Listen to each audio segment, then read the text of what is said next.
Glória a Jesus. Eu quero que você abra a tua Bíblia no Evangelho de Lucas, capítulo 1.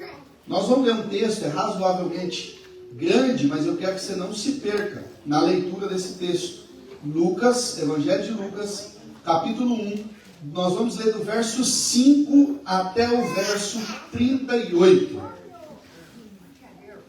O tema dessa mensagem é: tenha dúvidas, mas não duvide. Diga comigo: tenha dúvidas, mas não duvide. A Bíblia diz assim, acompanhe comigo. No tempo de Herodes, rei da Judéia, havia um sacerdote chamado Zacarias, que pertencia ao grupo sacerdotal de Abias. Isabel, a mulher dele, também era descendente de Arão. Ambos eram justos aos olhos de Deus, porque obedeciam de modo irrepreensível a todos os mandamentos e preceitos do Senhor. Eles, porém, não tinham filhos, porque Isabel era estéril, e ambos eram de idade avançada. Verso 8. Certa vez, estando de serviço o seu grupo, Zacarias servia como sacerdote diante de Deus. Ele foi escolhido por sorteio, de acordo com o costume do sacerdócio, para entrar no templo do Senhor e oferecer incenso.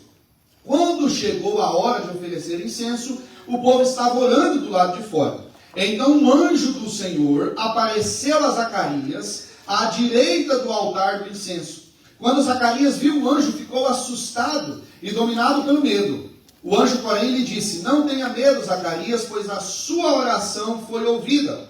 Isabel, a sua mulher, dará a você um filho, e você lhe dará o nome de João. Ele será motivo de prazer e alegria para você, e muitos se alegrarão por causa do nascimento dele. Verso 15. Pois será grande aos olhos do Senhor. Ele nunca tomará vinho nem bebida fermentada, e será cheio do Espírito Santo desde antes do seu nascimento. Verso 16, fará retornar muitos do povo de Israel ao Senhor, o Deus deles. Ele irá diante do Senhor no espírito e no poder de Elias, para fazer voltar o coração dos pais aos filhos e os desobedientes à sabedoria dos justos, e assim deixar um povo preparado para o Senhor. Zacarias perguntou ao anjo: como posso ter certeza disso? Pois sou velho e a minha mulher é de idade avançada. O anjo respondeu: sou Gabriel e estou sempre na presença de Deus. Fui enviado para transmitir a você estas boas novas. Agora você ficará mudo, não poderá falar até o dia em que isso acontecer, porque não acreditou nas minhas palavras, as quais se cumprirão no devido tempo. Verso 21. Enquanto isso, o povo esperava por Zacarias, estranhando a sua demora no templo. Quando ele saiu, não conseguia falar nada. Então o povo percebeu que ele tivera uma visão no templo. Zacarias fazia sinais para eles, mas permanecia mudo. Quando terminaram os dias do seu serviço sacerdotal, ele voltou para casa. Depois disso, Isabel, sua mulher, engravidou e durante 5 meses não saiu de casa, pensando: isso é obra do Senhor. Agora ele olhou para mim favoravelmente para desfazer a minha humilhação diante do povo. No 6º mês, Deus enviou um anjo chamado Gabriel a Nazaré, cidade da Galileia, a uma virgem prometida em casamento a certo homem chamado José, descendente de Davi. O nome da virgem era Maria. O anjo, aproximando-se dela, disse: saudações, agraciada, o Senhor está com você. Maria ficou assustada com essas palavras, pensando no que poderia significar essa saudação. O anjo, porém, disse: não tenha medo, Maria, pois você foi agraciada por Deus. Verso 31. Você ficará grávida e dará à luz um filho, e lhe porá o nome de Jesus.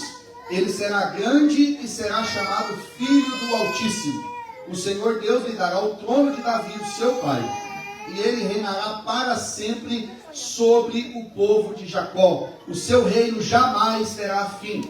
Maria perguntou ao anjo: como acontecerá isso, uma vez que sou virgem? O anjo respondeu: o Espírito Santo virá sobre você, e o poder do Altíssimo a cobrirá com a sua sombra. Assim aquele que há de nascer será chamado Santo, Filho de Deus.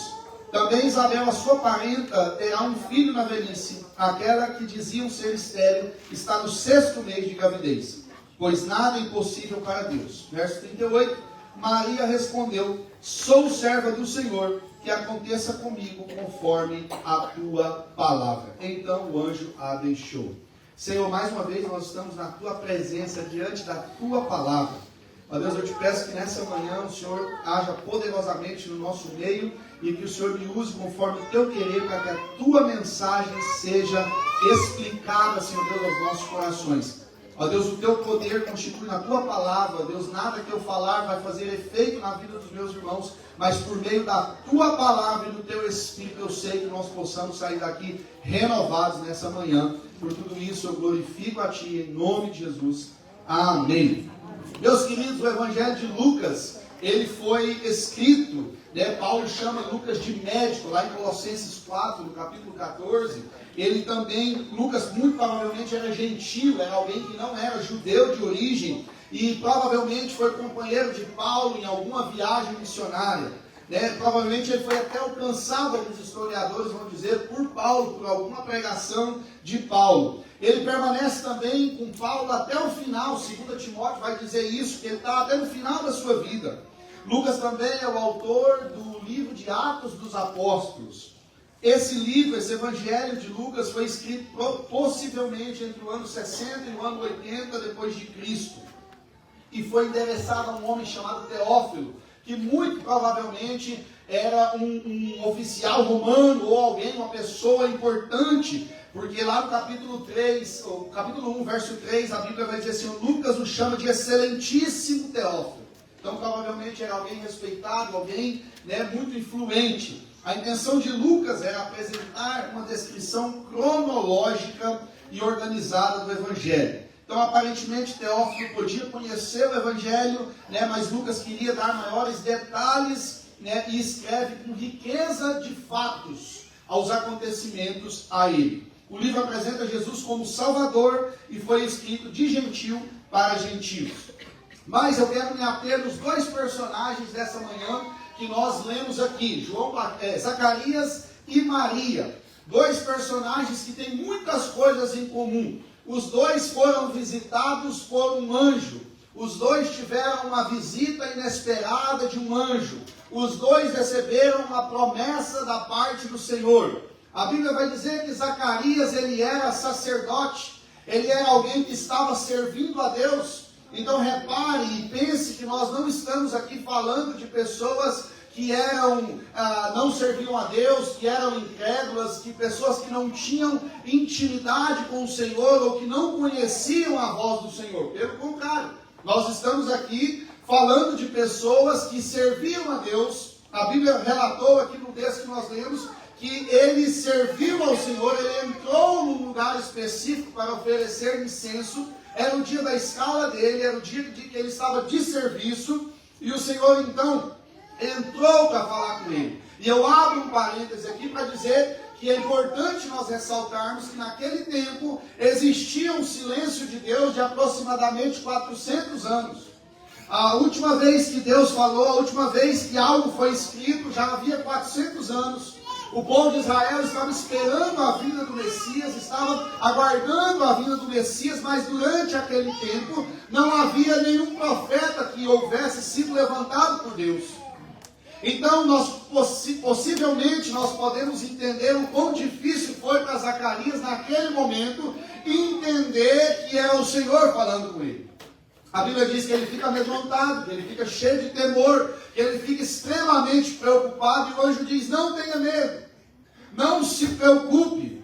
Não havia profeta sido levantado naquele tempo, mas a história vai contar que a liderança espiritual de Israel orava constantemente pela vinda do Messias. Se você já assistiu a série The Chosen, você vai ver que tudo ao redor, tudo que envolve aquela época, falava-se do Messias.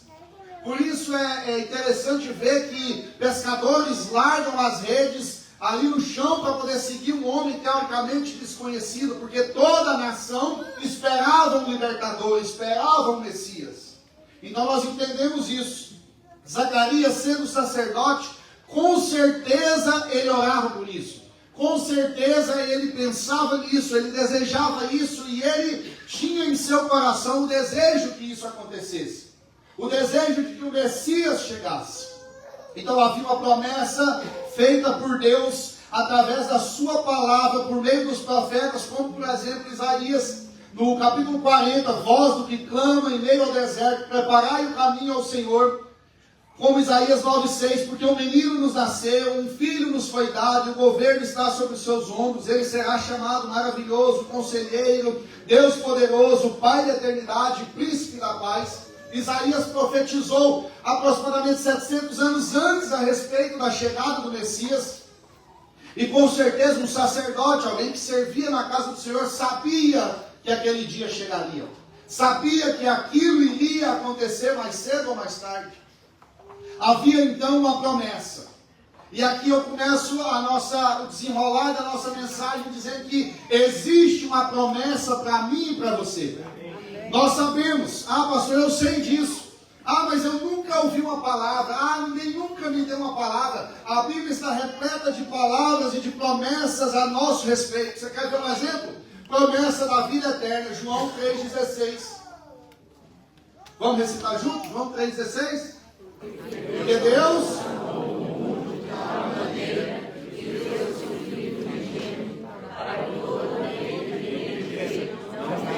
mas tenha.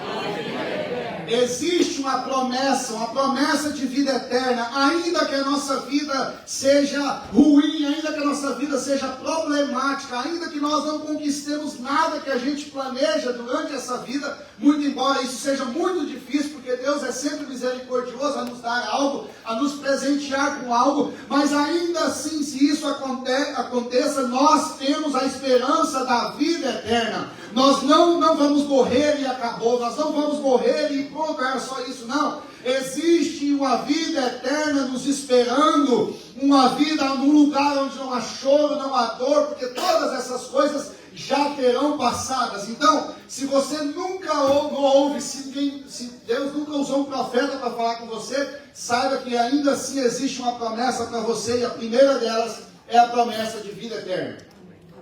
A segunda, uma promessa de paz, Jeremias 29:11. Eu é que sei que pensamentos que tenho a vosso respeito, diz o Senhor, pensamentos de paz e não de mal, para vos dar o fim que desejais.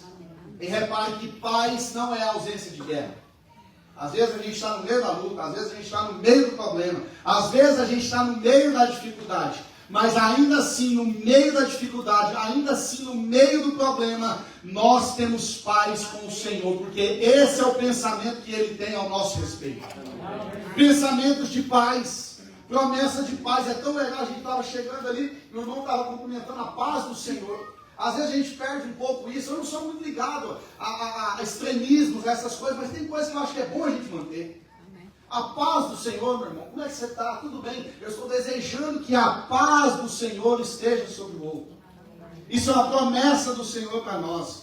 Você quer ver outra coisa? Promessa de vitória, João 15:33. Eu disse essas coisas para que em mim, é o próprio Jesus dizendo, para que em mim vocês tenham paz. Nesse mundo vocês terão aflições. Contudo, tenham ânimo, eu venci o mundo. Existe uma promessa de vitória para mim e para você. Não importa o que esteja acontecendo, não importa quão grande seja o desafio, o Senhor já venceu o mundo. O próprio Jesus já venceu. Não é a ausência de lutas, não é a ausência de dificuldades, não é a ausência de provações, mas é a certeza que em Cristo nós já vencemos.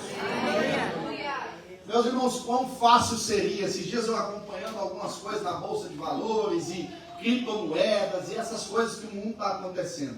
E eu conversava com uma pessoa e dizia para eles que quando eu cheguei nos Estados Unidos, o ano que vem faz 10 anos, 2015, um Bitcoin valia $950. E eu me lembro que eu fiquei tentado a comprar aquele negócio, que ninguém sabia muito bem o que era.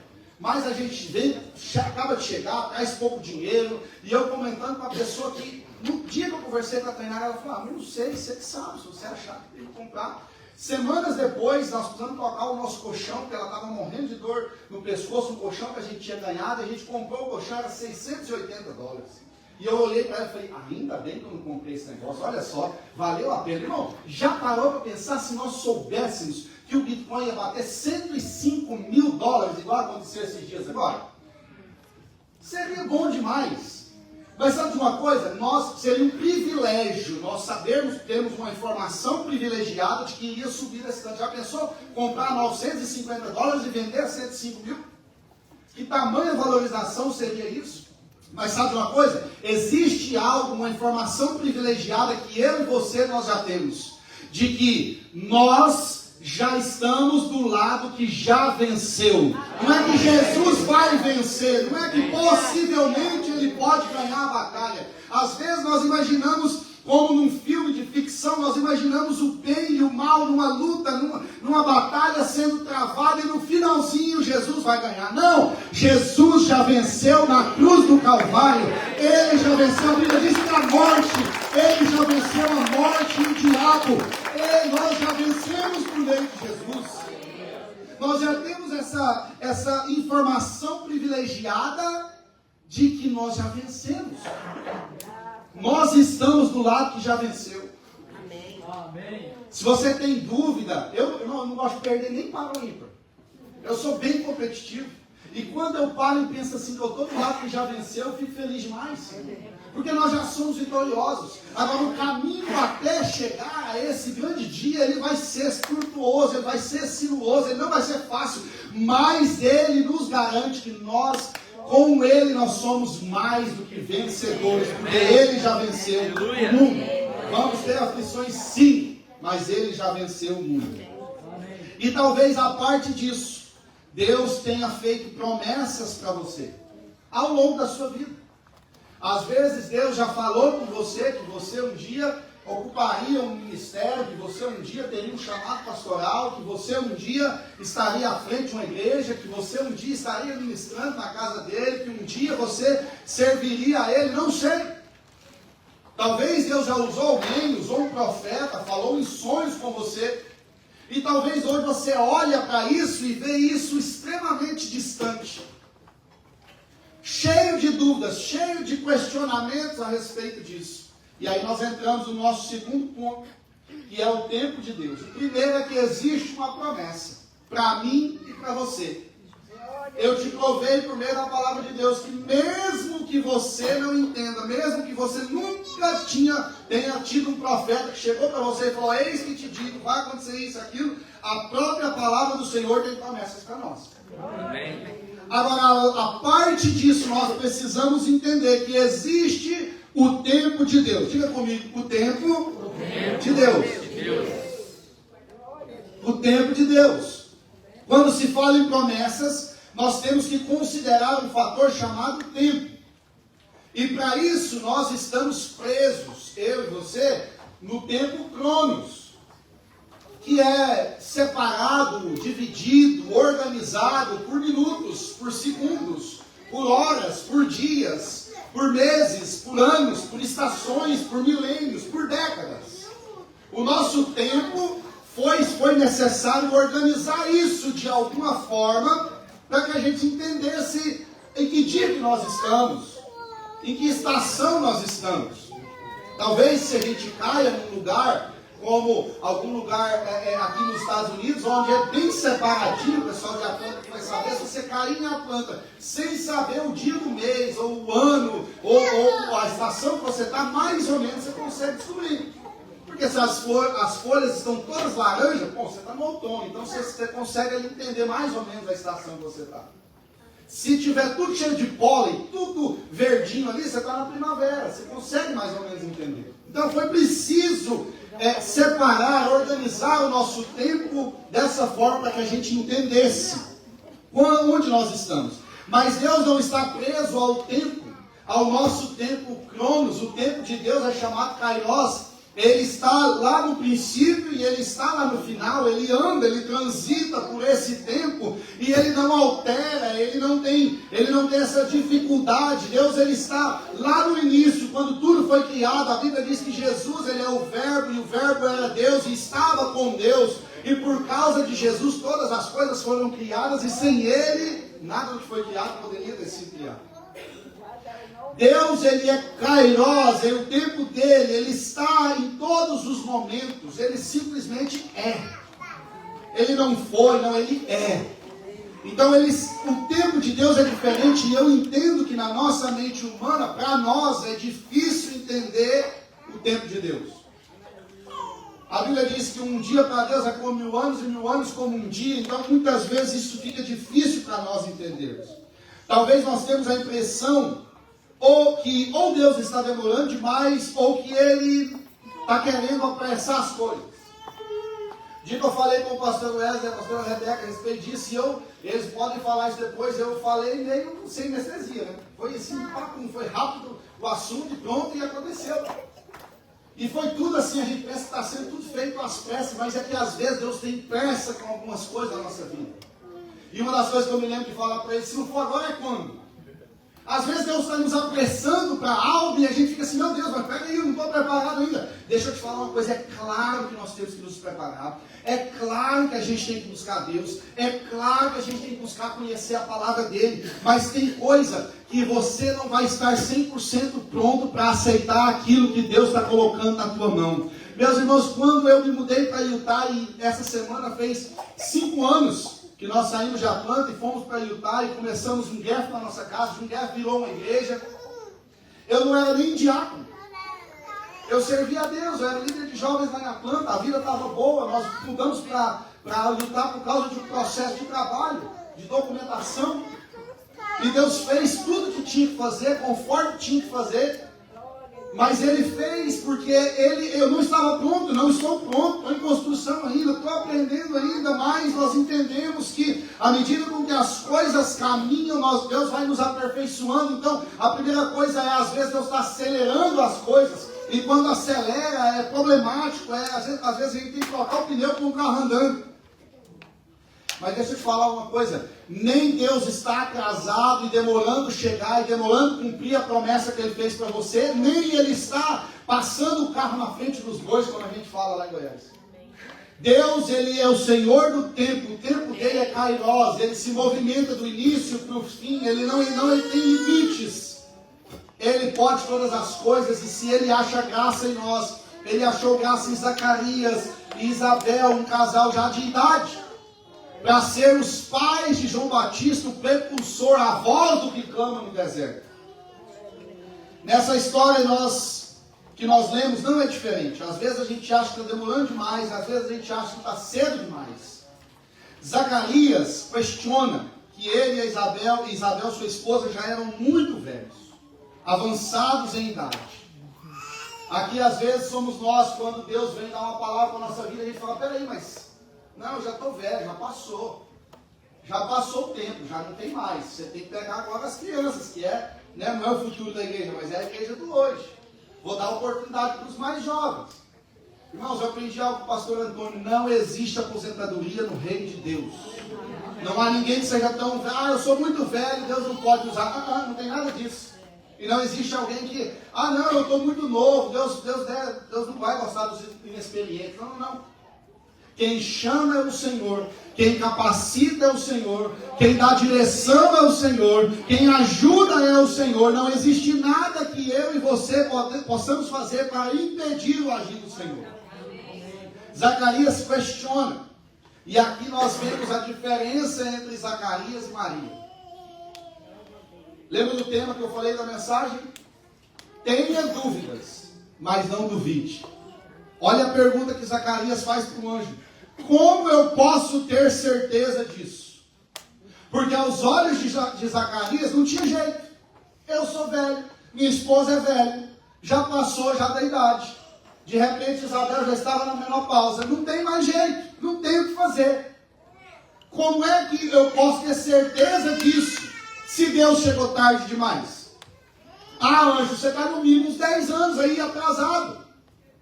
Irmãos, às vezes na nossa cabeça nós somos levados, induzidos a pensar que Deus está atrasado, que Deus chegou tarde demais, que Ele não viu a nossa angústia, que Ele não viu o nosso sofrimento. Mas o que é interessante é que ao perguntar isso, nós já fomos humilhados, porque no final Ele fala, esse filho vai redimir a gente da humilhação. Mas aí ele fala, como eu posso ter certeza disso? Irmãos, às vezes algumas palavras na nossa vida, se a gente mudar, eu sei que é coisa simples, mas se a gente mudar algumas palavras no nosso vocabulário, algumas coisas já começam a fazer sentido. Você quer ver uma coisa?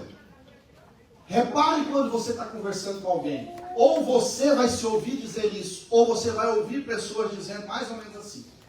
Não, eu confio em Deus, mas eu tenho que ser prudente também. Não, eu confio em Deus, mas você sabe, né? Eu tenho que fazer minha parte. Não, eu confio em Deus, mas... Irmãos, é um exercício. Assim como ir para a academia é um exercício e cada dia você vai colocando um pezinho a mais e vai colocando mais peso e criando uma rotina. Espero que eu te fazer isso. Exercício de casa para você. Eu confio em Deus. Ponto. Você vai ser tentado ao extremo a dizer mais. Não, ou você confia em Deus ou não tem mais. Você quer ver uma outra coisa que muitas vezes acontece na nossa vida? A gente está sempre indicando vícios de linguagem que muitas vezes nos leva a pensar de outra forma. Você quer ver uma outra coisa? Deus, por que isso está acontecendo comigo? Sabe o que você está dizendo? Nas entrelinhas, eu e você, nós estamos dizendo assim, Senhor, o Senhor é injusto, eu não mereço passar por isso. Por que eu estou passando por isso? Ah, pastor, não é nada, é só expressão. Irmão, eu sei que é expressão, mas sabe que a nossa boca, ela comunica muitas coisas, e muitas vezes a gente traz isso para a nossa mente, para o nosso coração. Aí, pastor, então como eu devo fazer? Eu sempre aconselho isso. Ao invés de você perguntar, por que, Senhor, eu estou passando por isso? Diga ao Senhor assim, o que eu posso aprender com tudo isso? Ah, mas eu só mudei 2 palavrinhas. Vai fazer uma diferença tremenda na sua vida. Senhor, o que eu não questiono o que está acontecendo comigo, o que eu posso aprender com isso? Porque quanto mais rápido eu e você aprendermos com o que nós estamos passando, mais rápido nós seremos aprovados e mais rápido nós sairemos dessa prova. Amém? Amém? Vocês estão comigo? Amém. Como posso ter certeza disso? Foi a pergunta que Zacarias fez. Como eu posso ter certeza disso? Eu já estou velho, minha esposa está velha, eu não sei nem quem é você. Deus, pelo jeito, chegou atrasado, esqueceu, agora lembrou, veio correndo fazer as coisas. Não. Como é que eu posso ter certeza disso? Maria, por outro lado, questiona, ela faz um questionamento. E aqui a gente vê que questionar não é errado. Nós não temos que ser alienados, nós podemos questionar, nós podemos perguntar a Deus, o que eu posso aprender com isso? Mas olha a diferença. Maria estava prometida em casamento a um homem. E na cabeça dela, imagino eu, muito jovenzinha, ela pensou no outro extremo. Eu sou jovem demais. Eu ainda sou virgem.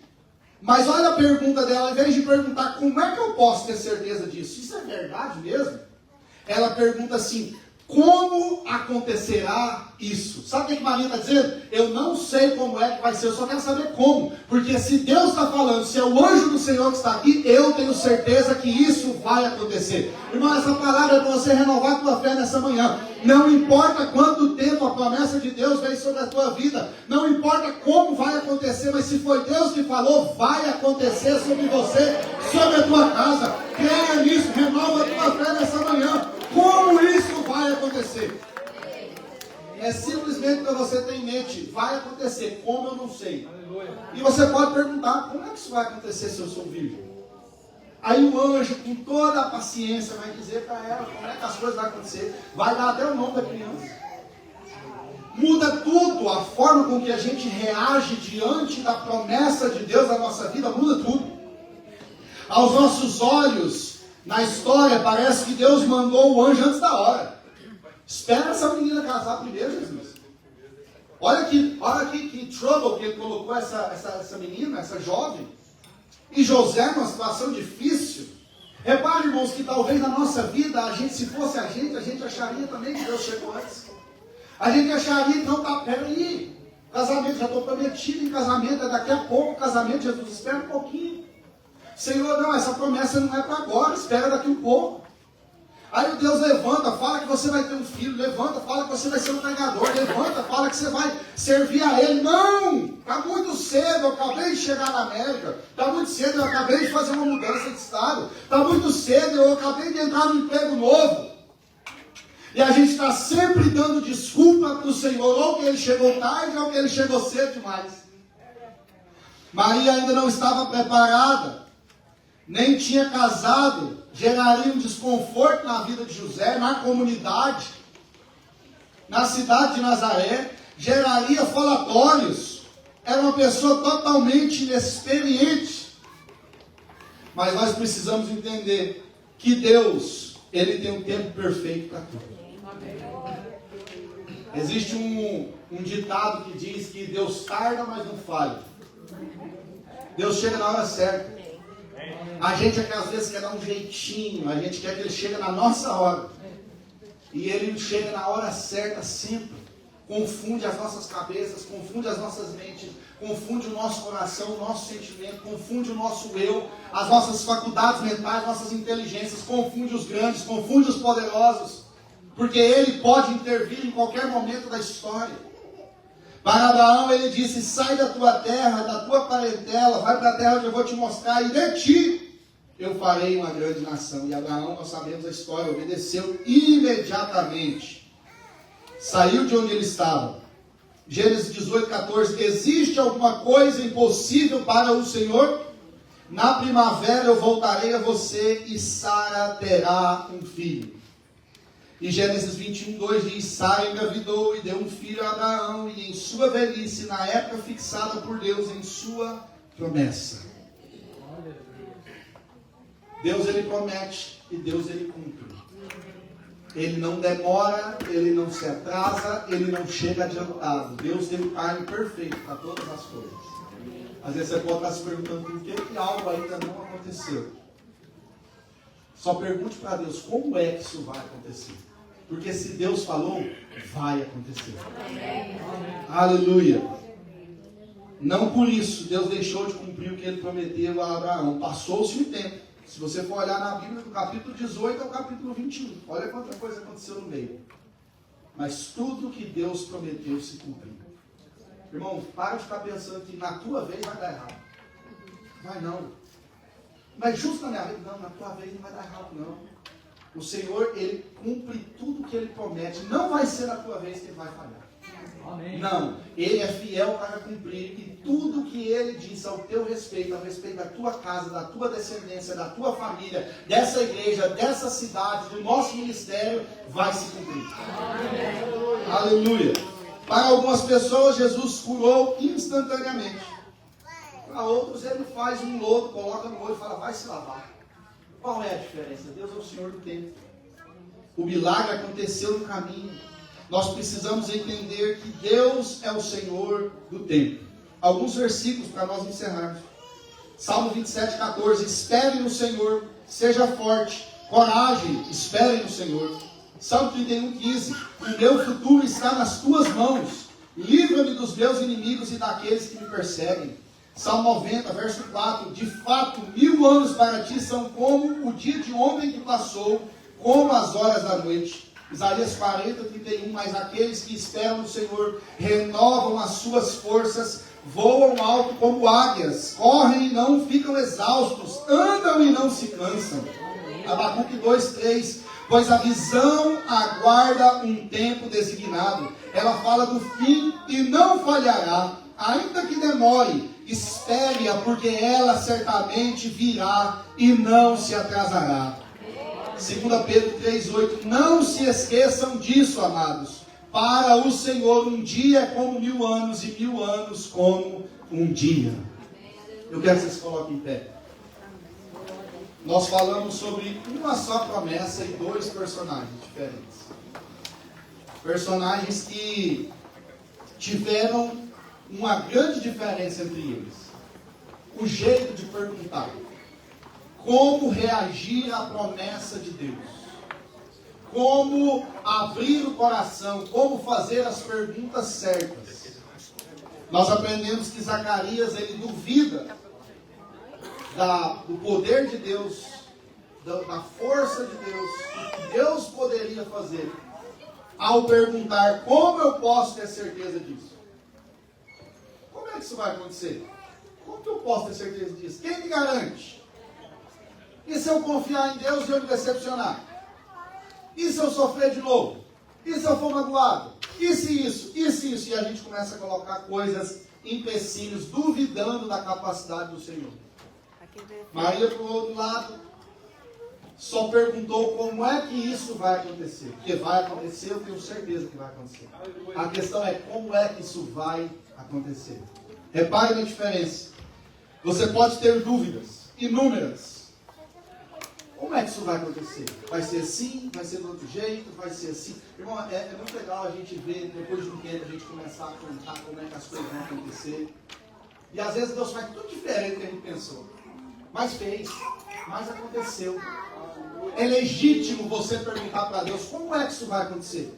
Vai ser pelos meios legais? Vai ser assim? Vai ser pelo caminho normal? Esses dias eu estava falando com um jovem, chegou e está preocupado com aquela coisa, e muda o visto para estudante, imigrante recém-chegado, toda aquela questão. E eu falei para ele, olha, faça tudo dentro do caminho. Eu estou te falando o que aconteceu comigo, como eu consegui a minha legalização, mas pode ser que do seu jeito seja totalmente diferente. Pode ser que na sua vez Deus faça algo totalmente diferente. Qual é o problema disso? Ele é Deus. Amém. E às vezes a gente vai olhar para trás e vai ver que Deus faz diferentemente para cada pessoa. Como isso vai acontecer? Você pode ter dúvidas, mas não duvide. Não duvide do que o Senhor vai fazer. Porque se Ele prometeu, Ele é fiel para cumprir. Muitas coisas, irmãos, na minha vida, na sua vida, na vida da igreja, eu não sei como vai acontecer. Eu sei que vai acontecer. Às vezes a pessoa pergunta, pastor, como é que eu não sei, irmão? Eu sei que vai acontecer. Como vai ser, eu não sei. E se souber, às vezes a gente perde até a graça. Muitas coisas eu não sei como Deus vai fazer. E nem quando Deus vai fazer. Mas confiando nele, conhecendo o nosso Deus, eu sei que Ele fará. Amém. E agora a minha atitude e a sua tem que ser a mesma atitude de Maria. No verso 38 ela diz assim, ó, eu sou serva do Senhor, que aconteça comigo conforme a tua palavra. Feche teus olhos. Eu quero que você nessa manhã, você renove a tua fé. Talvez você chegou aqui nessa manhã preocupado, triste, pensativo, sem esperança, achando que a promessa está demorando demais, achando que às vezes nem vai acontecer mais. Eu quero que você descanse o teu coração. E eu quero que, de uma forma profética, você pergunte para Deus: como isso vai acontecer? Afirmando em teu coração que vai acontecer. Ele é poderoso. Ele não vai falhar. Agora pode perguntar, porque não tem problema, Senhor. Eu não estou vendo. Eu não tenho visto muita coisa. Parece que as águas não estão se movimentando. Como é que isso vai acontecer? Porque vai acontecer, mas como?